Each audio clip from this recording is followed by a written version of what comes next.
अंदर नहीं जा रहा था, इसको पकड़ कर ज़बरदस्ती हम शेड में लेके जा रहे हैं। ये देखें,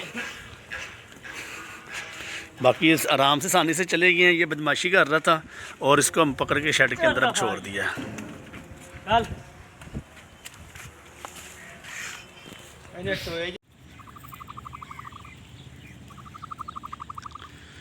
बिस्मिल्लाहिर्रहमानिर्रहीम।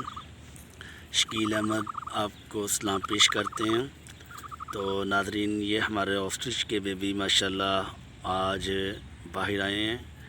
तो बहुत ही क्यूट है, ब्लैक कलर के और ब्राउन कलर के चिक्स अवेलेबल हैं।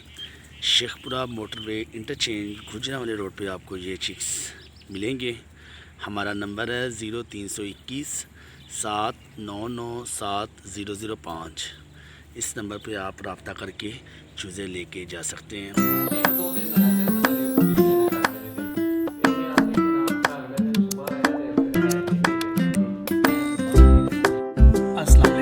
दोस्तों, कैसे हैं? उम्मीद है सब ठीक होंगे। तो आज हम अपने फार्म के आपको ऑस्ट्रिच भी दिखाते हैं। तो भाई के चैनल को लाइक और सब्सक्राइब कर दिएगा, वीडियो एंड तक देखिएगा, बड़ा मज़ा आएगा।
ग्रीनिश